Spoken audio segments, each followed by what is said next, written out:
Welcome again, friends.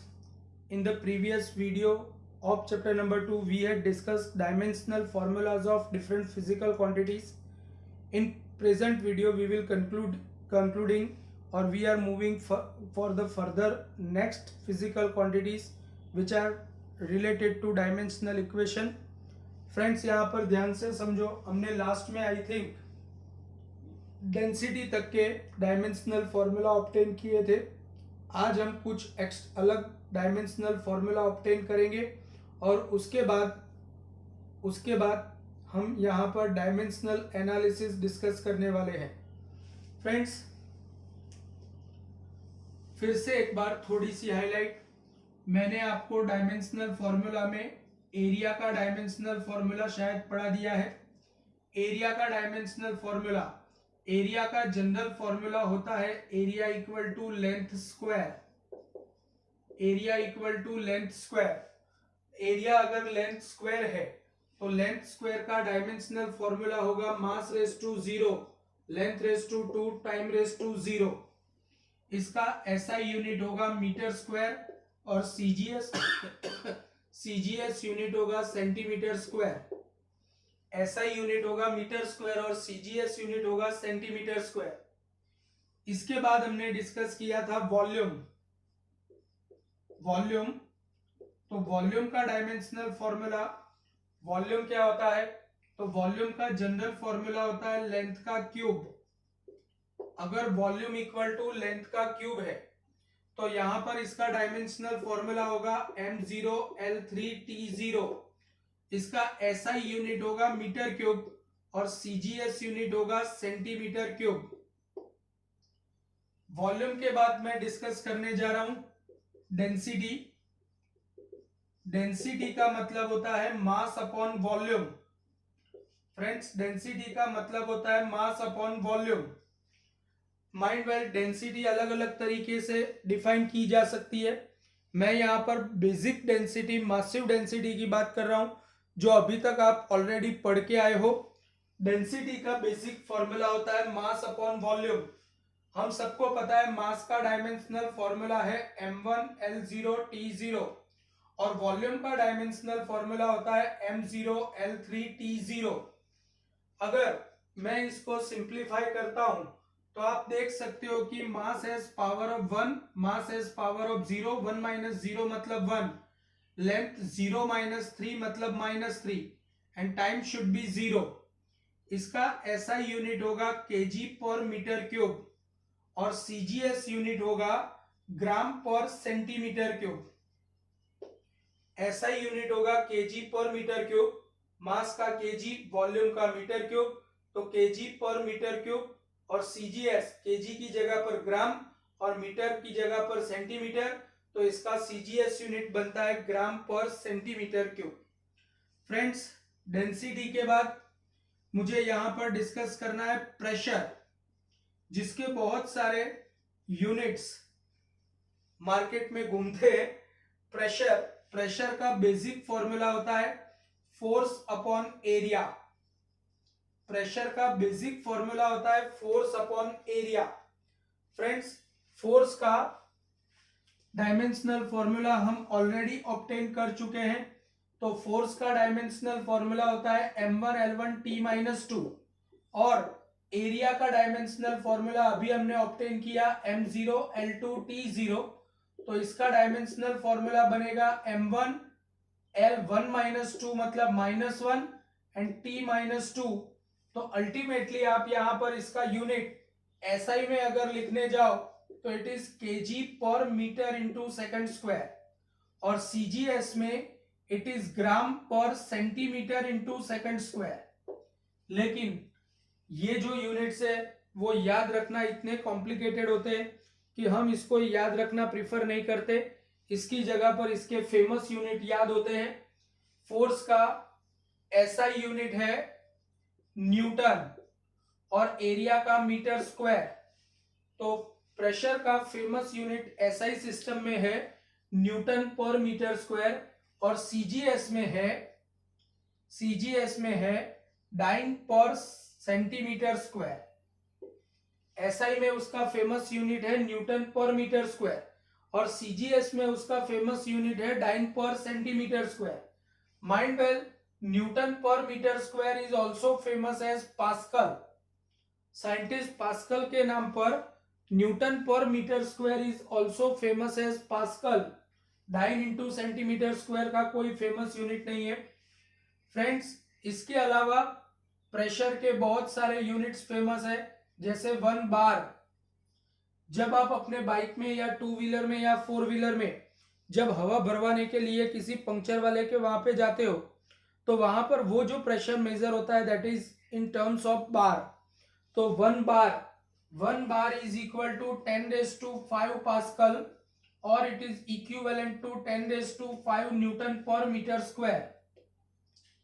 हमारे आसपास atmosphere है और ये एटमॉस्फेयर का भी कुछ प्रेशर होता है, तो हम प्रेशर को एटमॉस्फेरिक प्रेशर की टर्म में भी मेजर करते हैं। और अगर प्रेशर को एटमॉस्फेरिक प्रेशर की टर्म में मेजर करना है तो उसको डिनोट किया जाता है 1 atm, 1 atmospheric pressure. And mind well, उसका रिलेशन एसआई यूनिट सिस्टम के साथ क्या है, तो 1 atmospheric pressure is equal to 1.013 into 10⁵ newton per metre square. इसके अलावा आप मर्क्यूरी की हाइट की टर्म्स में भी प्रेशर को मेजर कर सकते हो। Mind well, 1 atmospheric pressure is equal to 76 centimetre height of mercury और it is equivalent to 760 millimetre height of mercury. But अगर इससे उल्टा रिलेशन चाहिए तो 1 millimetre height of mercury is equal to 136 newton per metre square. In short, pressure के ऐसे अलग अलग यूनिट्स हैं जिसके साथ आपको फिजिक्स में एज वेल एज केमिस्ट्री में डील करना पड़ेगा। कहीं पर भी आपको प्रेशर का अलग अलग यूनिट्स दिए हुए हो सकते हैं, आपको कंपलसरी फिजिक्स के अंदर तो इसको ऐसा यूनिट सिस्टम के अंदर कन्वर्ट करके ही यूज करना है फ्रेंड्स। इसके बाद मैं कुछ इलेक्ट्रिसिटी से रिलेटेड फिजिकल क्वांटिटीज को डिस्कस करने जा रहा हूं। इलेक्ट्रिसिटी से रिलेटेड फिजिकल क्वांटिटीज में पहली है इलेक्ट्रिक चार्ज।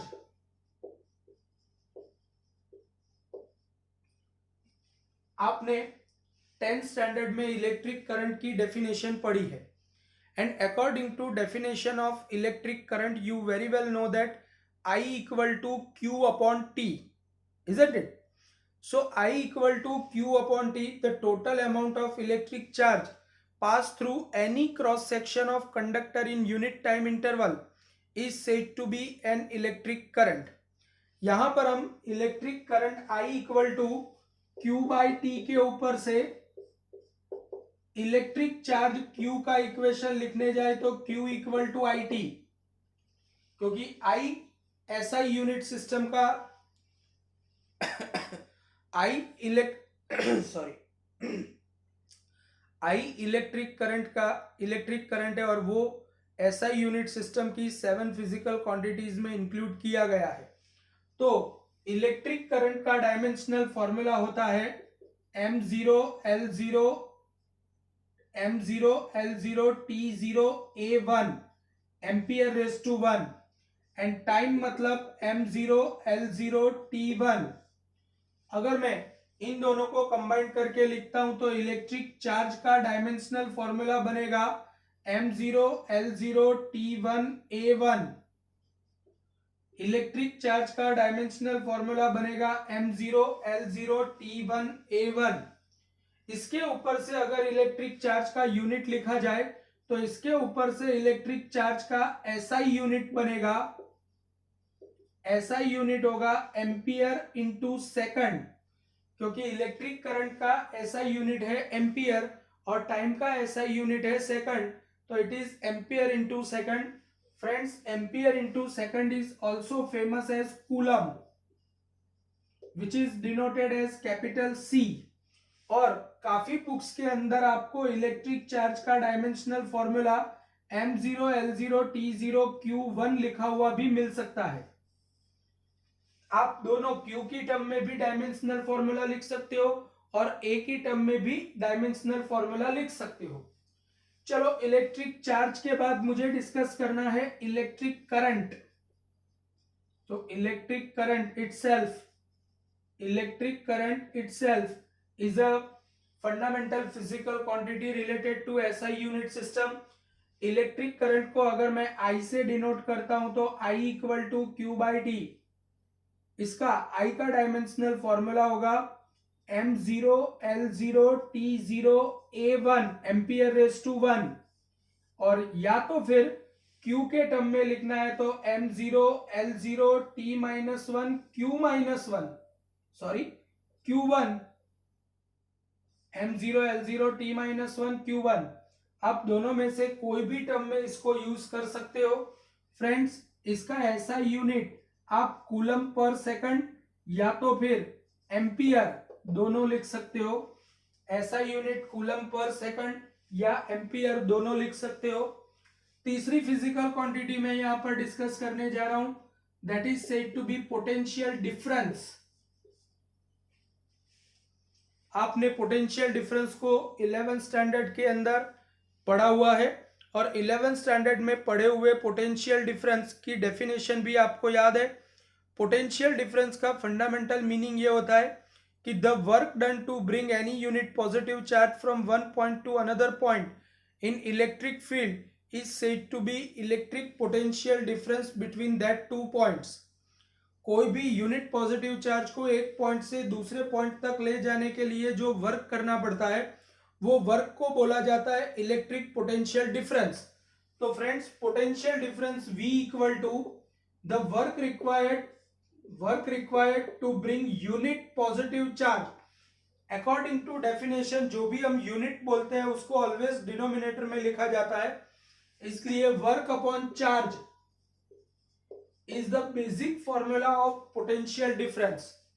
वर्क का डायमेंशनल फॉर्मूला हम ऑलरेडी ऑब्टेन कर चुके हैं, M1 L2 T माइनस 2, और चार्ज का dimensional formula M0 L0 T0 Q1. अगर मैं चार्ज का डायमेंशनल फॉर्मूला Q की टर्म में लिखता हूं तो it is M0 L0 T0 Q1. तो पोटेंशियल डिफरेंस का डायमेंशनल फॉर्मूला मिलेगा M1 L2 T minus 2 Q minus 1. लेकिन Q को अगर A के टर्म में लिखना है तो यहां पर A के टर्म में इसका डायमेंशनल फॉर्मूला बनेगा M1 L2 T minus 3 A minus 1. Volt potential difference का ऐसा यूनिट वर्क का यूनिट होता है जूल, और चार्ज का यूनिट होता है coulomb. Joule per coulomb is also known famous as volt, which is symbolised as capital V. Potential difference के बाद लास्ट क्वांटिटी में डिस्कस करने जा रहा हूं आज के लेक्चर की, और हमारे लिए that is resistance. And according to Ohm's law resistance equal to R equal to V upon I. अगर resistance R equal to V upon I होता है तो V का डायमेंशनल फॉर्मूला आप सबको पता है. V का डायमेंशनल फॉर्मूला है M1 L2 T minus 3 A minus 1, और इलेक्ट्रिक करंट का M0 L0 T0 A1. तो इसका मतलब M1 L2 T minus 3 A minus 2, ये रेजिस्टेंस का डायमेंशनल फॉर्मूला आया. रेजिस्टेंस का ऐसा यूनिट हम लिखने जाए तो रेजिस्टेंस का ऐसा unit volt per ampere, and volt per ampere का मतलब होता है it is equal to ohm, which is symbolised as Om.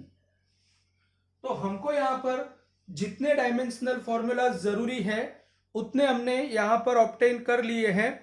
Next video के अंदर हम डायमेंशनल फॉर्मूला का यूज करके डायमेंशनल एनालिसिस पढ़ेंगे.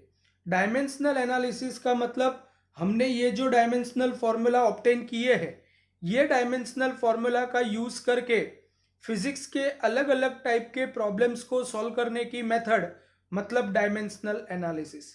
So in next video we will discuss about dimensional analysis and then measurement of different kinds of physical systems, physical quantities and errors. Thank you very much.